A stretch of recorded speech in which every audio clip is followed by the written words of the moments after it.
Queridos, hoje é um dia de festa, que a gente vem cultuar a Deus.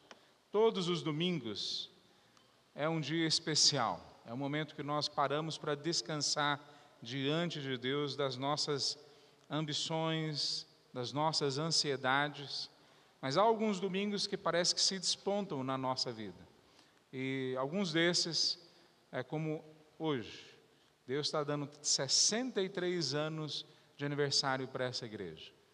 Eu sei que para alguns podem pensar, mas os bancos estão vazios, né? Há tanta coisa ainda para ser preenchida e feita aqui, é verdade. Há muita coisa para ser preenchida e feita. Mas muitas vidas foram salvas, ganhas, por causa desse trabalho aqui nesse local. Muita coisa foi feita por Deus através dos irmãos nesses 63 anos. E a gente tem que agradecer a Deus. Então, nosso culto hoje tem esse ingrediente a mais, essa certeza de que Deus tem estado com a gente até aqui e Ele vai continuar com a gente. Nós temos visitantes hoje, alguns já foram citados, todos sintam-se abraçados, nós ficamos muito felizes com vocês. Eu não sei o nome de todos, foi me dito dos que já foram falados, os nomes deles. Eu sei que também tem a Meire e o Antônio. Aonde que eles estão? Lá atrás. Sejam bem-vindos, queridos. Deus abençoe, viu? Há alguém que está nos visitando hoje que você não foi citado? Levante a sua mão que eu quero só te conhecer. Bom, Deus abençoe todos vocês. Queridos, hoje nós vamos conversar sobre odres novos, vinho novo, odres novos. E eu quero convidar você para abrir a sua Bíblia junto comigo, no livro de Lucas, capítulo 5, a partir do versículo 33. Lucas, capítulo 5, a partir do versículo 33. Vamos ficar em pé para a leitura da palavra de Deus? Jesus está começando o ministério dele. E ainda no começo, ele deixa claro que nós não podemos continuar com as velhas estruturas que nós construímos em nossa vida. Sejam elas estruturas religiosas, sejam elas estilos de vida. Se nós quisermos nos apegar àquilo que nós já temos, nós perderemos aquilo que Deus tem para as nossas vidas, hoje e no futuro. Vamos ler esse texto? Lucas 5, do 33 ao 39. A palavra de Deus diz assim: E lhe disseram: Por que jejuam os discípulos de João muitas vezes, e fazem orações, e semelhante os discípulos dos fariseus, mas os teus comem e bebem?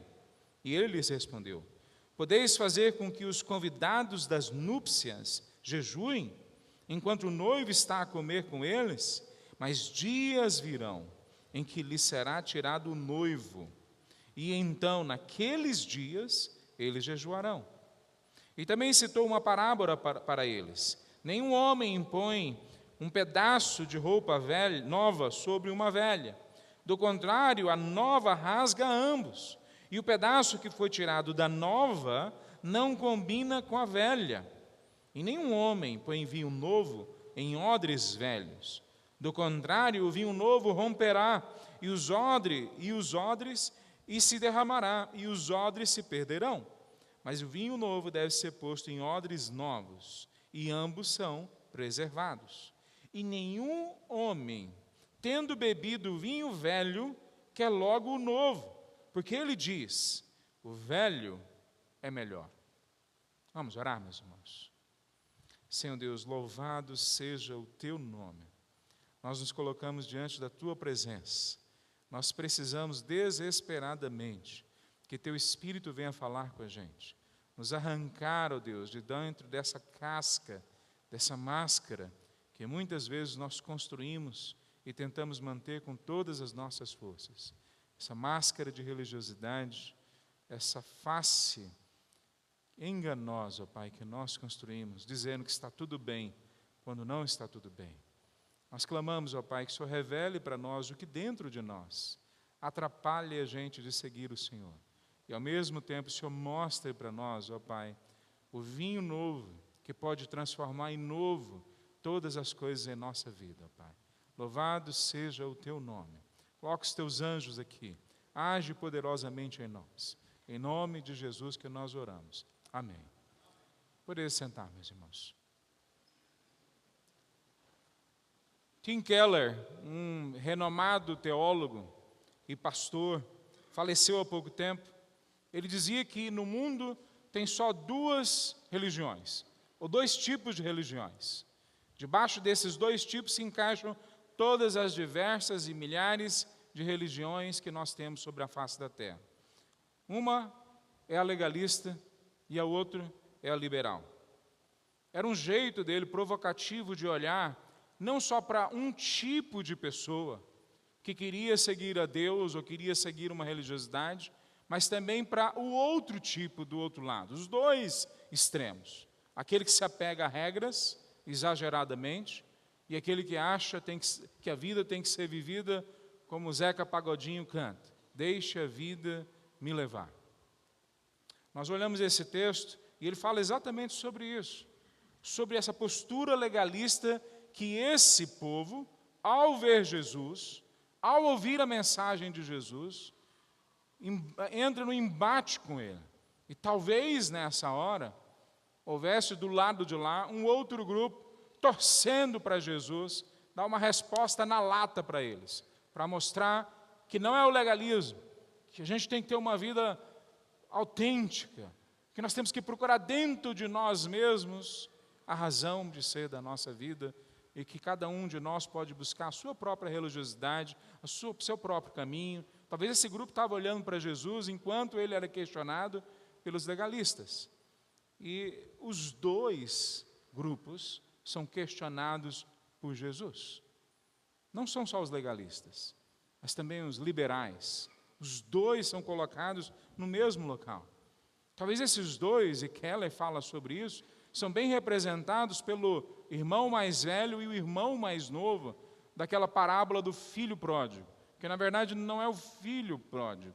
A parábola seria melhor chamada do pai pródigo, porque o pai é que doa tudo que tem para os dois filhos, e não é o filho mais novo que simplesmente joga fora tudo que tem.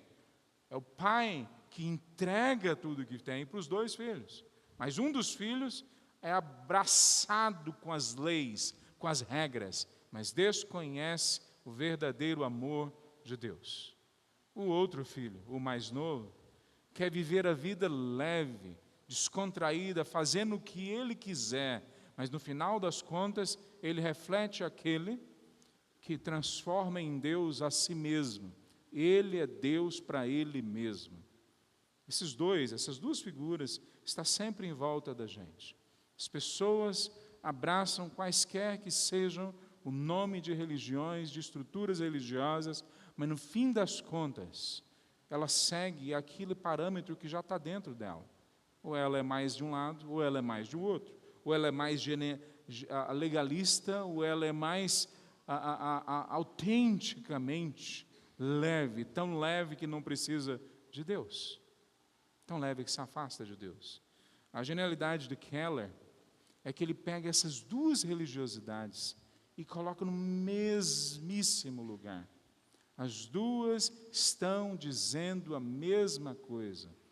Nenhuma dessas duas pessoas de fato querem Deus.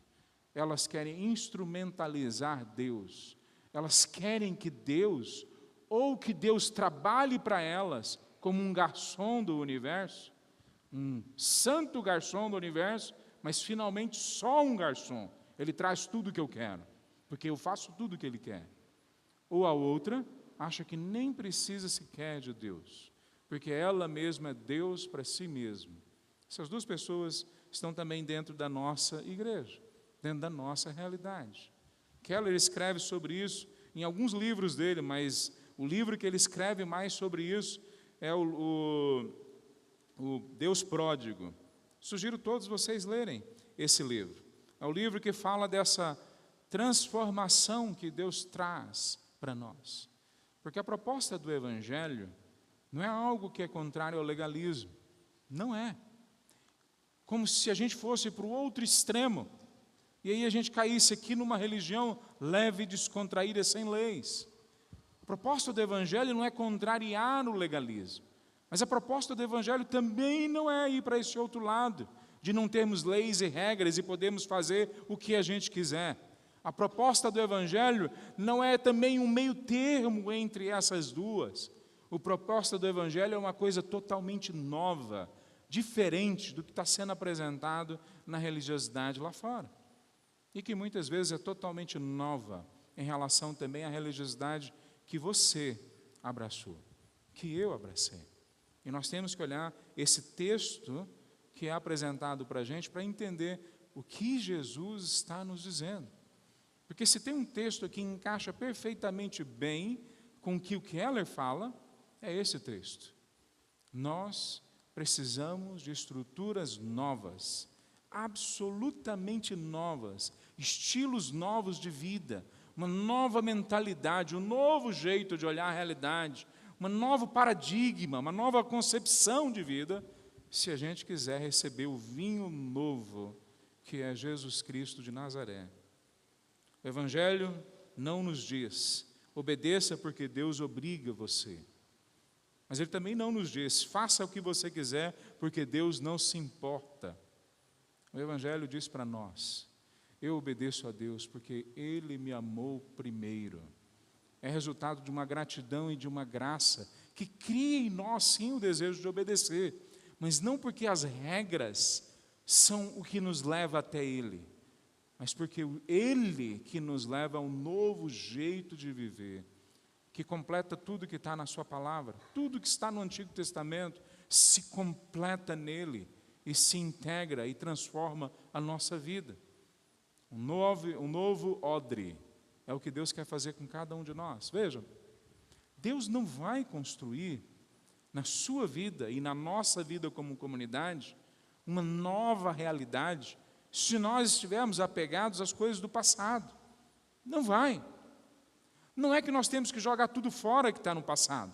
Há tradições que nos empurram na direção do novo, na direção de entendermos a voz do Espírito hoje, como os nossos.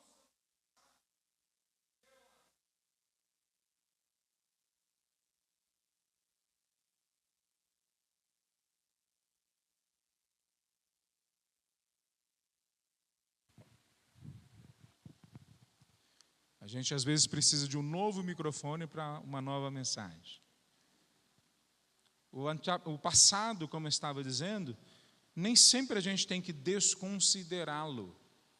Mas o passado não pode ser aquilo que nós nos apegamos tanto, que o presente não pode ser abraçado pelas nossas vidas, no poder, na graça, na misericórdia que Deus tem para nós hoje, agora, nesse momento.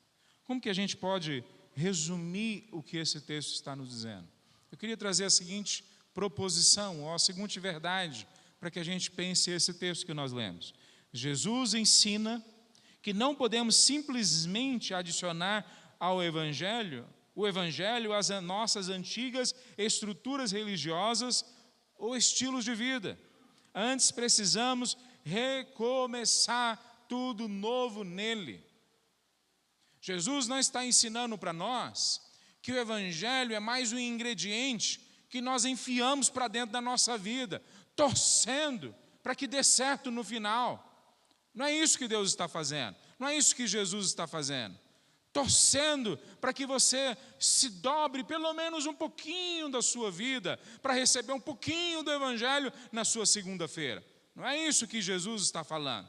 Jesus não está dizendo para você e para mim que nós temos que colocar para dentro da nossa semana, na nossa realidade, um pouquinho do Evangelho, assim como a gente também tem um pouquinho de tantas outras coisas, filosofias, estilos de vida, procedimentos. Ele não está dizendo para nós que o Evangelho é mais um tipo de estratégia. Não é isso que Jesus está dizendo.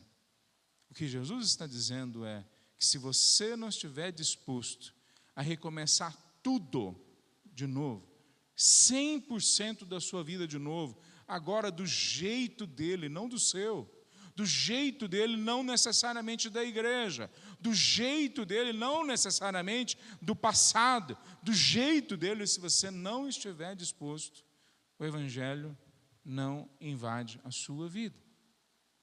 Então deixa eu repetir. Jesus ensina que não podemos simplesmente adicionar o Evangelho às nossas antigas estruturas religiosas ou estilos de vida. Antes, precisamos recomeçar tudo de novo nele. Eu queria falar 4 verdades sobre esse texto, baseado então nesse princípio. Primeira verdade: todos nós estabelecemos maneiras de viver que nos fazem sentido.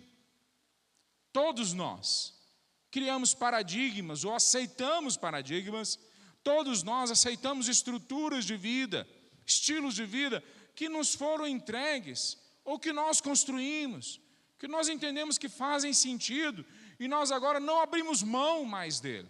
Todos nós temos a tendência de radicalizar em nossas posições. Se por algum tempo nós somos mais flexíveis, basta a gente ir para a faculdade, que a gente acha que agora é do nosso jeito. Agora vão ser as minhas decisões, as minhas tradições. Agora é o meu corpo, as minhas regras. Agora é a minha semana, eu que mando. Agora é o meu dinheiro, eu que defino. Todos nós temos isso. Todos nós criamos as nossas estruturas. Eu fui missionário na Ásia. Muitas vezes os missionários chegam desavisados em outras culturas. E eles acham que quando chegam lá, as pessoas não têm resposta para os dilemas deles. Não é bem verdade. Eles têm as respostas deles. As respostas deles podem ser uma mentira. As respostas deles podem ser tão falhas que vão levar eles para o inferno. Mas eles têm respostas. E, no geral, eles estão tranquilos com as suas estruturas religiosas e com seus estilos de vida. Exatamente igual a gente. Nós nos sentimos confortáveis com aquilo que nós já aceitamos, abraçamos e decidimos que vamos viver. Então não é o caso de que alguns têm tradições e outros não têm. Não é o caso que alguns de nós somos mais rígidos e outros não. Não é esse o caso. O caso é que todos nós abraçamos tradições, estruturas, estilos. Todos nós criamos isso. Abraçamos isso em nossas vidas. O questionamento que tem nesse texto, ele até certo ponto é válido. Porque é falado para Jesus, é perguntado por que os discípulos de João Batista, que é a voz do que clama no deserto, o que precedeu Jesus, por que os discípulos dele jejuam e os seus vivem comendo e bebendo? Por que os fariseus, exemplo de devoção naquele momento, jejuam e os seus discípulos não jejuam? Não é só uma questão de tradição religiosa, é aquilo que identificava a identidade deles. Veja, ninguém tinha dúvida naquele momento que ter uma vida devota era a única forma de você ser judeu, era a única forma de você ser considerado justo diante de Deus. Não é só uma prática religiosa que eles abraçaram. É um estilo de vida que identificava quem eles eram. Então veja, a pergunta até certo ponto é válida, mas ao mesmo tempo ela traz uma acusação velada contra Jesus. Eles estão dizendo: o Senhor não tem uma identidade correta. Os seus discípulos têm uma identidade fraca. Como isso pode ser se o Senhor está falando de uma verdade que é tão profunda? Como que você prega algo, mas a sua vida não mostra necessariamente esse algo? Veja, o jeito deles olharem, o Senhor não está defendendo aquilo que nós entendemos que é uma vida séria diante de Deus. Quando nós vamos para a China, por exemplo, o confucionismo olha para a nossa fé e eles falam: como é fraco o seu Deus, ele morreu na cruz. É assim que eles olham para nós. E é óbvio que nós temos respostas na ponta das nossas línguas para essas questões. Aqueles que estudam a palavra de Deus têm. Mas a questão toda é, nós, assim como os chineses, temos estruturas que fazem sentido para nós. E negar isso, dizendo que só outros são tradicionais, só outros são radicais nas suas posições, é negar algo que é fundamental para a nossa realidade. Todos nós temos as nossas tradições. Nicodemos, em João capítulo 3, é questionado, por exemplo, em suas tradições. Ele lutou para ser um homem que fosse fiel diante de Deus. E o texto mostra para a gente que ele era sincero na busca dele. E ele buscava na palavra de Deus aquela busca.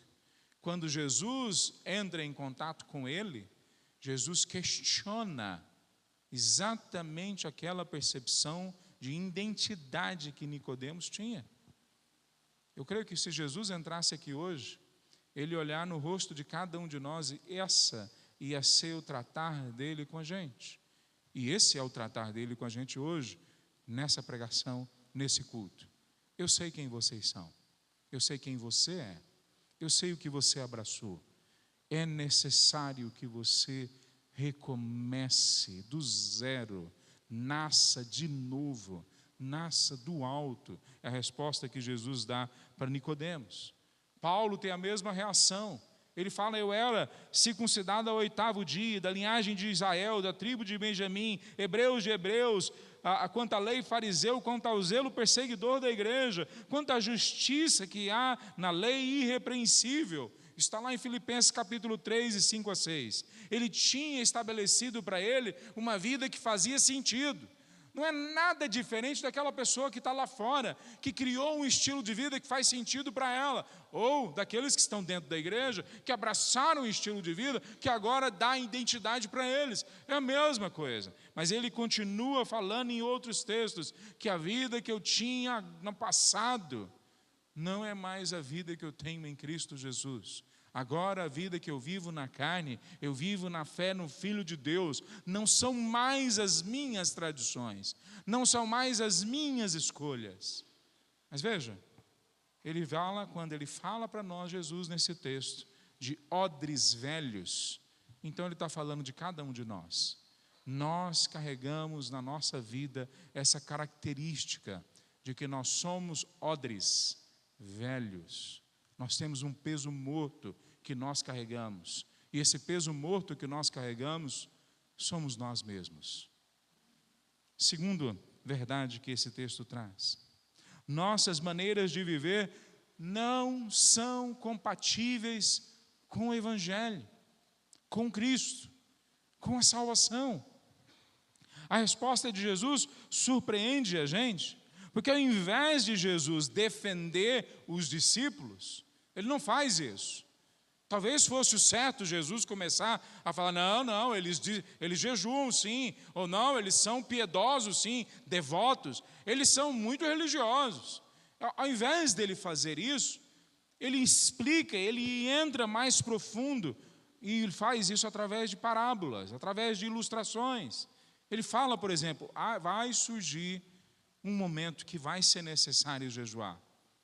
Mas seria certo jejuar enquanto o noivo está com vocês? Jesus é um noivo que vem para o seu povo. E ele está no meio deles. Nós sabemos o que acontece numa festa de casamento. Ninguém jejua, é festa, é alegria. E Jesus está falando: agora eles estão junto comigo. Eles vão jejuar quando eles faltarem a minha presença no meio deles, para eles poderem quietar o coração e prestarem atenção na voz do Espírito que vai me trazer de novo para a realidade deles. Mas agora eu estou aqui. O jejum apresenta para nós a busca pela presença de Deus. Mas agora a presença de Deus está no meio deles, é o que Jesus está dizendo para eles. E Jesus está dizendo mais do que isso. Ele está dizendo: as estruturas que vocês têm, e mesmo as estruturas desses outros que estão do lado agora rindo, porque não estão conversando comigo, não são os legalistas, não são legalistas como agora os fariseus que conversam com Jesus, mas Jesus está falando: nenhuma dessas estruturas vai receber a presença de Deus no meio delas. A nossa vida, as nossas estruturas não são compatíveis. Essa é a primeira vez que Lucas apresenta o fato de que Jesus vai ser tirado do meio deles, o noivo vai ser arrancado. É o primeiro momento que ele cita de uma forma ainda velada, que ele vai para a cruz, que ele vai morrer, que ele vai ser retirado do meio deles. Os discípulos não tinham entendido isso, mas é o primeiro momento que ele apresenta essa realidade. Então vai vir o dia, como hoje nós vivemos nesse dia, em que nós vamos ter que acordar de madrugada, em que nós vamos ter que cessar de comer por algum tempo, em que nós vamos ter que tentar cessar o ruído dentro dos nossos ouvidos e da nossa mente, para que a gente preste atenção em Deus, para que cresça dentro de nós a convicção da presença dEle, para que a gente possa ser abençoado com a vinda dEle poderosamente sobre nós. Vai vir esse dia, mas esse dia não vai vir para quem continuar se baseando a sua vida em estruturas que foram entregues por tradições longe do Evangelho. Não vai vir para aqueles que têm um outro tipo de estrutura na vida. Jesus fala bem claro, não se tira um pedaço de roupa nova para remendar uma roupa velha. Nós sabemos o que acontece. Vai arrebentar com a calça, com a blusa, com o vestido que for colocado aquele remendo. Hoje a gente quase não tem mais remendo. Na infância, a gente vivia com as roupas cheias de remendo.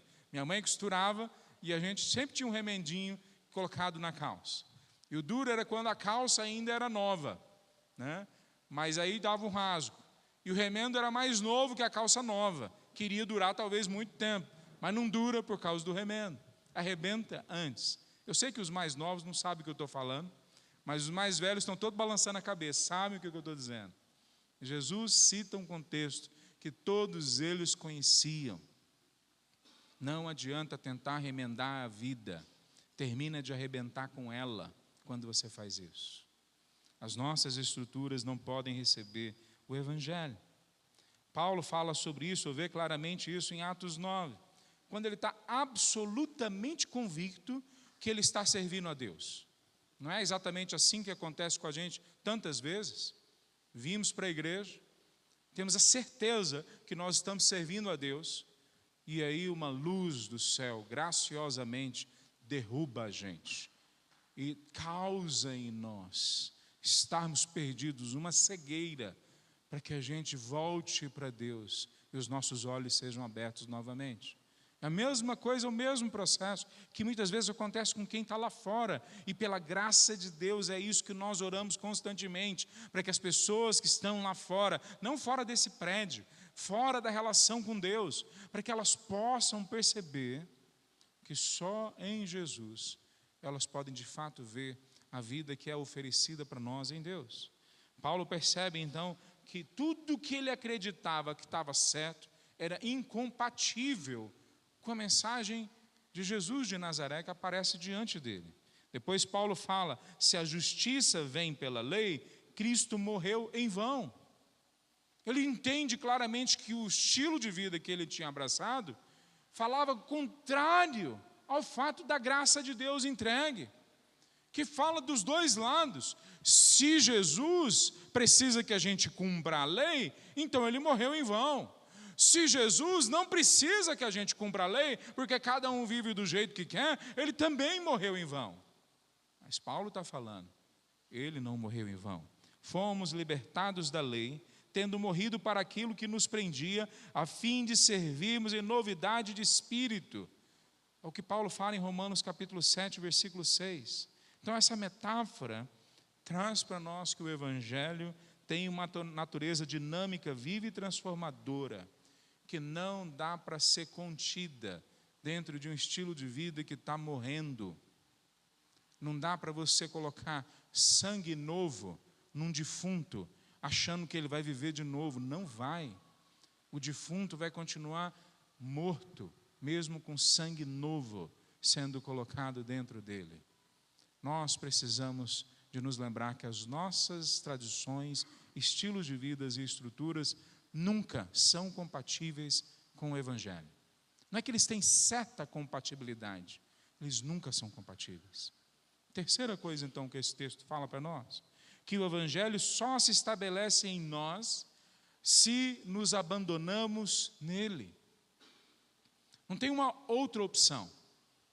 Se a gente abandona aquilo que a gente tinha, então o Evangelho entra dentro de nós. Se nós nos agarramos, não interessa o que nós nos agarramos e não queremos soltar, o Evangelho não entra porque nós não permitimos, porque nós nos distanciamos, mesmo com uma religiosidade que nós colocamos em prática, nós vamos para longe daquilo que Ele oferece para nós. No versículo 38, Jesus fala: o vinho novo tem que ser deitado em odres novos. Para receber a novidade do Evangelho, precisamos ter uma transformação completa. Agora, como é que você faz uma transformação completa na sua vida? Fazendo dieta? Aprendendo a comer tudo de novo? Como é que você faz uma transformação na sua vida? Fazendo exercício? Remodelando o seu jeito, o seu mindset, o seu jeito que você olha para a realidade dos negócios, das finanças? Tudo isso são tradições e mais tradições humanas, estilos de vida humano. Jesus, em outras palavras aqui, está trazendo uma mensagem que aquilo que é velho, você e eu, não tem condições de produzir o novo. Só Ele pode produzir em você, que você se torne uma nova criatura, para que o vinho novo possa ser derramado na sua vida. Mas se você não for transformado em um novo odre, não tem novo vinho que vai se encaixar na sua vida. Nós vemos o exemplo de Zaqueu, por exemplo, em Lucas capítulo 19, um pouco mais à frente. Um cobrador de impostos, que era maltratado por todos. Talvez a gente possa tentar exacerbar a vida dele, dizendo: ele já estava muito angustiado, e não conseguia mais viver daquele jeito, e queria buscar um sentido novo para a vida dele. O texto não fala nada disso. O texto nos diz, no contrário, que ele era um homem rico, abastado, que se afastou de uma comunidade que provavelmente ele interpretava que era hipócrita. Ele não necessariamente estava buscando uma nova vida, um novo jeito de viver, um novo ensino. Ele não estava buscando isso. Agora, quando Jesus olha para ele e fala: hoje eu vou jantar com você na sua casa, algo desperta dentro dele. Há uma realidade aí que eu não tinha sido apresentado antes. Há algo novo aí que eu não conhecia. E ele abre a vida dele, abre a casa dele para Jesus ir lá para dentro. E quando Jesus começa a conversar com ele, fica claro para ele que não dá para continuar o estilo, a estrutura, a tradição antiga que ele tinha. E ele fala: Senhor, se eu defraudei alguém, eu estou disposto a recompensar essa pessoa 4 vezes mais. Eu estou disposto a dar tudo. Eu estou disposto a entregar tudo que eu tenho, porque o que o Senhor tem, eu não tenho. O que o Senhor tem não se compra. O que o Senhor tem, só o Senhor tem. Zaqueu é o exemplo do que nós precisamos hoje à noite. Nós todos precisamos da mesma coisa. Não só quando nós entregamos a nossa vida a Jesus no primeiro dia, mas em toda a nossa caminhada cristã. Deus quer destruir a nossa percepção de que nós nos bastamos a nós mesmos. Deus quer destruir a nossa percepção de que nós entendemos tudo que precisa ser entendido. Deus quer primeiro nos destruir, Oséias capítulo 6, para então reconstruir uma nova realidade, uma nova vida, um odre novo, que pode receber completamente a mensagem nova do Evangelho. Jesus expressa o mesmo princípio quando ele fala: se alguém quiser vir após mim, negue-se a si mesmo, tome a sua cruz e siga-me, pois quem quiser salvar a sua vida, a perderá, mas quem perder a sua vida por causa de mim e do Evangelho, a salvará. Marcos capítulo 8, versículo 34 e 35. Essa mensagem é a mensagem constante que sai de Jesus, da boca, do testemunho, do ministério dele. Se você não se abandonar nele, não há esperança para você. Se nós, como igreja, não falarmos para ele: Senhor, não são os nossos planejamentos, não são as nossas ideias, Senhor, não é a nossa recompensa, resultado do nosso trabalho, não é o que nós temos, nós colocamos tudo isso diante do teu trono, mas é o Senhor, venha para nós entregamos tudo, nós nos abandonamos em ti. nós nos deixamos em Ti, nós abandonamos o que nós éramos e nós pegamos agora a Tua cruz, negamos a nossa vida para seguir o Senhor. Veja, as parábolas dos tesouros escondidos, a parábola da pedra de grande valor, de Mateus capítulo 13, todos comunicam essa mesma mensagem radical. Os discípulos são invadidos por esse testemunho, não só em palavras, mas em figuras de imagem, em geografia. Eles estão no norte de Israel e Jesus está caminhando vagarosamente durante 3 anos, vindo para o sul, aonde está Jerusalém. E no caminho do norte para o sul, em grande parte do ministério de Jesus, é esse o trajeto que ele vai mostrando para os discípulos que eles têm que abandonar mais coisas, que eles vão abandonando mais estilos de vidas, percepções de realidade, tradições que eles abraçaram, coisas que eles tomaram por certo. E à medida que eles vão indo para o sul, eles vão abandonando também as suas ansiedades, eles vão abandonando também os seus sonhos, eles vão abandonando também os seus planos. E quando chega na cruz de Cristo Jesus, eles finalmente abandonam tudo, porque eles se entregam por aquela expectativa de que Jesus seria o rei coroado. Mas na cruz, Jesus é o Messias crucificado, morto. Todos os sonhos foram enterrados, todos os planos foram enterrados, até o 3º dia e Jesus ressuscitar.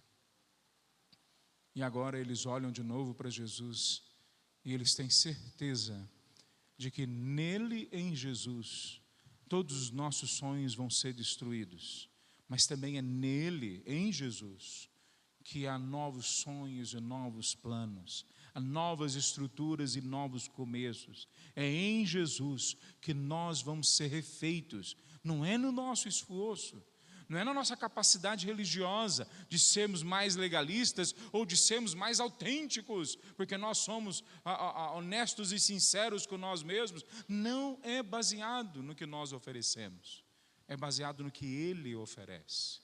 Essa é a graça de Deus. Já não sou eu quem vivo, mas Cristo vive em mim. Gálatas 2:20.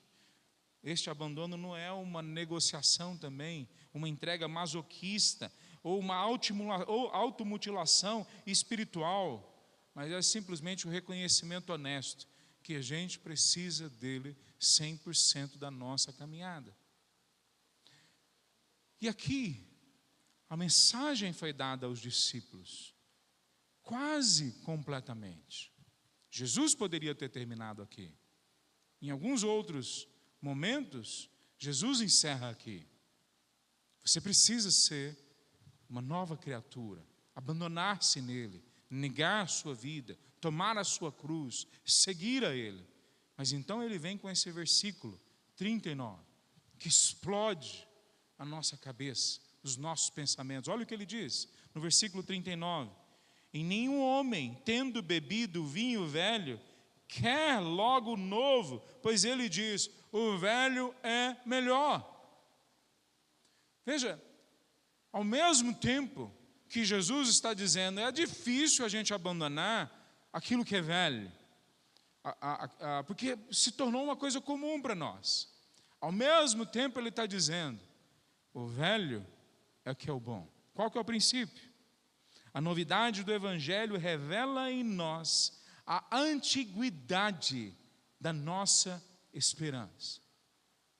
A novidade do Evangelho escancara dentro do nosso peito, quando a gente olha para o Evangelho, que há coisas lá fundo de nós, que mostram que era exatamente o Evangelho de Jesus que a gente estava procurando, que a gente estava almejando. Aqueles legalistas, eles não estavam procurando simplesmente controlar o universo através da sua seriedade em seguir regras. Eles estavam procurando um sentido de vida, que eles acabaram esbarrando na sua própria hipocrisia.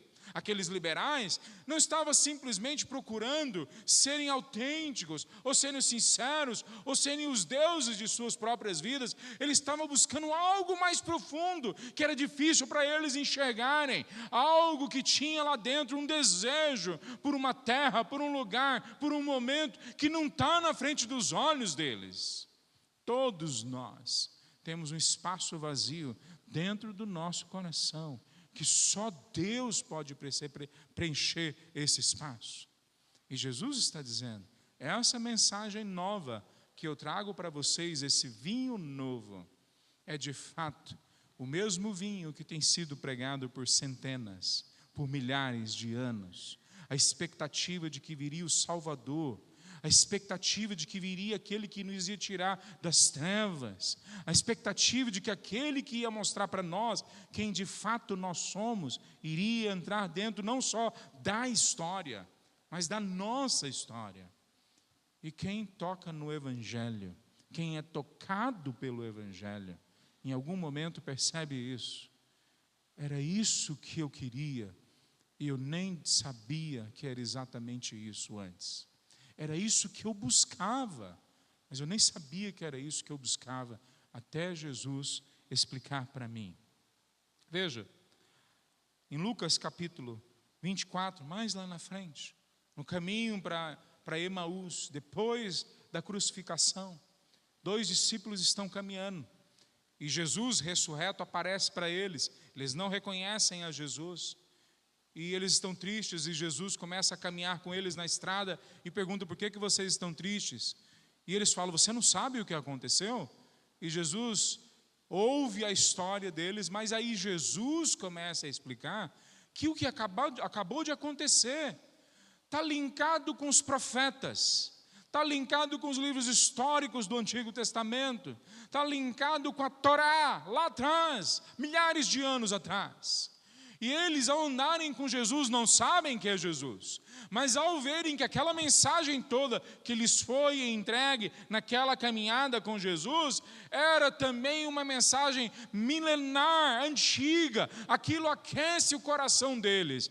E eles, quando em algum momento, comendo, percebem que é Jesus na frente deles, e Jesus desaparece, eles falam: não aquecia o nosso coração, quando nós ouvíamos ele explicando para nós que esse anseio do nosso coração estava lá nos séculos no passado, sendo criado dentro do coração dos homens. Pois é, eles entendem que Jesus ressurgiu, e eles correm agora para contar para os outros discípulos. É isso que Deus quer causar na vida de cada um de nós. Ele não quer só trazer uma novidade de vida, como se a gente não estivesse procurando por isso. Não, não é isso.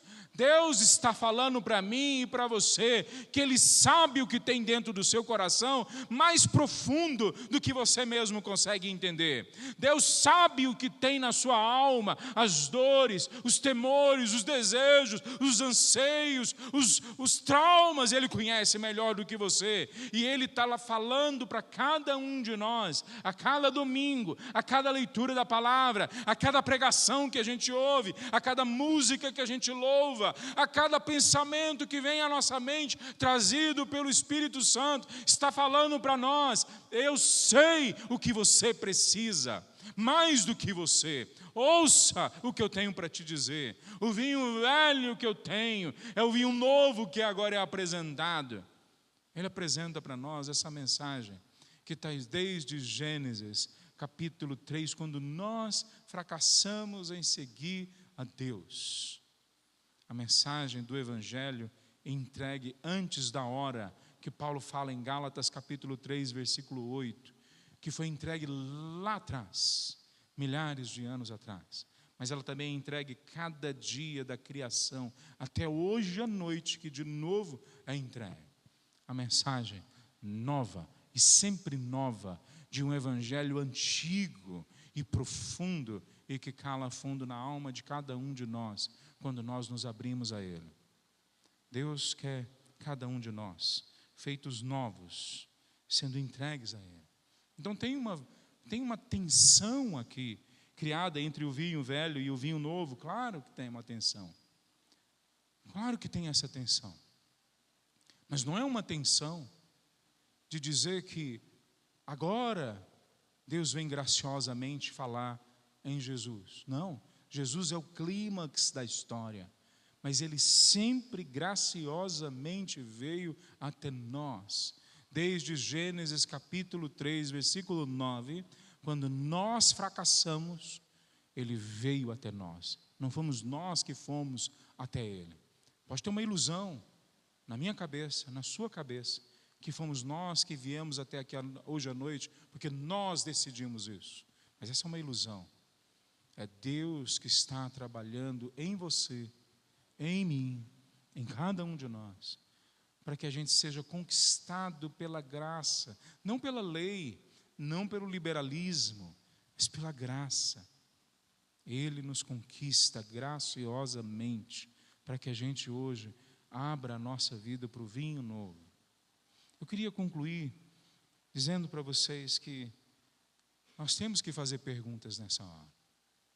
Nós precisamos olhar para nós mesmos individualmente, mas também como igreja.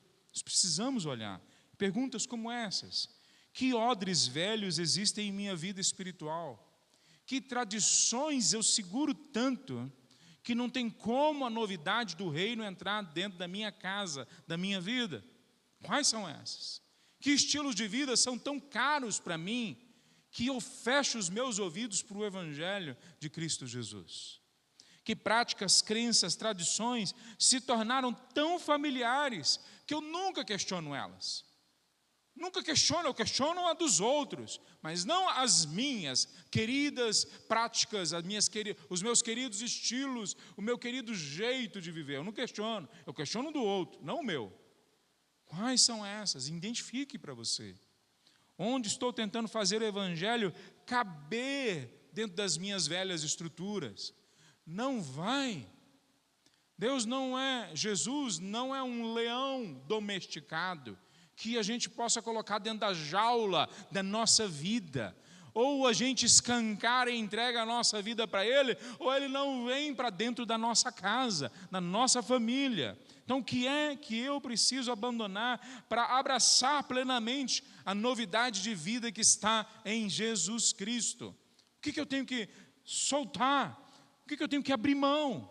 Como reconhecer o cumprimento de minhas esperanças mais profundas? Como que eu posso fazer para ter aquilo que o salmista fala no Salmo 139? Senhor, sonda-me e conhece o meu coração, os meus pensamentos. Sonda-me, vê se há algum caminho mau em mim e guia-me, traz de volta a minha vida para o caminho eterno, que começou antes da fundação do mundo e vai terminar bem depois, porque ele nunca tem fim. Me leva para este caminho, não o caminho das tradições, das teologias, das doutrinas legalistas, mas também não para o caminho da autorrealização, da autojustificação, não para o caminho do eu sou sincero, eu sou autêntico, eu me basto. Me livra desses dois caminhos. O que está segurando você longe disso? Sabe o que normalmente segura a gente? O senso de segurança.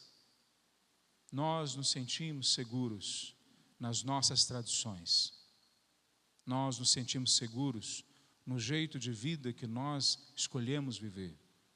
Os fariseus se sentiam seguros em viver daquele jeito.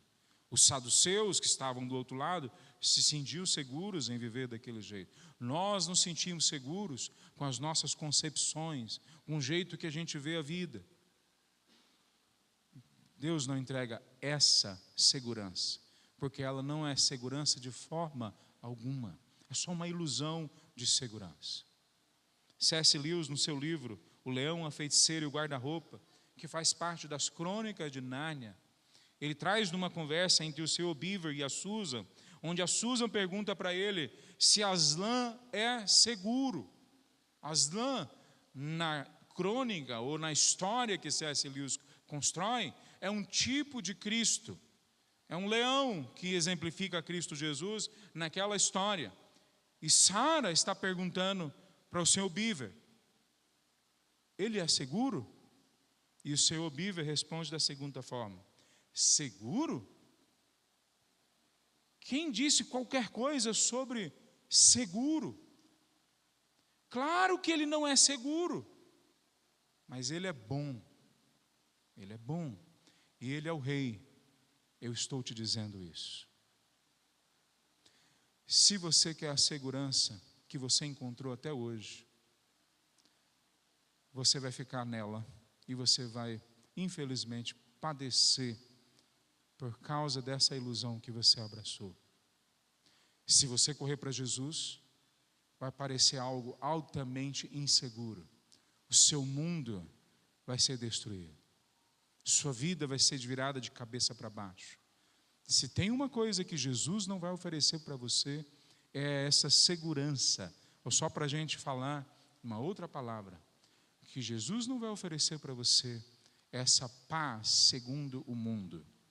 Ele vai oferecer para você uma outra paz, uma outra segurança, um outro jeito de olhar a vida, que até que você se entregue a Ele, você não vai entender. Então vai parecer bastante inseguro até que você se entregue a Ele. E aí você vai cantar junto com aqueles que cantam hino: que segurança eu tenho em Jesus. Canta minha alma, canta ao Senhor. Eu rendo a Ele todo o meu louvor, porque eu tenho nele a verdadeira, completa e profunda segurança. Não nas minhas tradições, não na minha autorrealização, autojustificação, mas nele. Ele é a minha segurança. Os odres novos, obviamente, representam corações que se renderam a Deus. O vinho novo é a mensagem do Evangelho. O vinho novo já foi derramado na cruz. Jesus já veio, já derramou o vinho novo. A pergunta que agora nós temos que fazer, a última pergunta é: estamos prontos para nos tornar odres novos? Você está pronto para se tornar um odre novo? O vinho novo está derramado. Que hoje você responda essa pergunta positivamente e fala: Senhor, em Ti eu estou pronto para me tornar um odre novo, que recebe o vinho novo do Evangelho. Vamos ficar em pé, meus irmãos.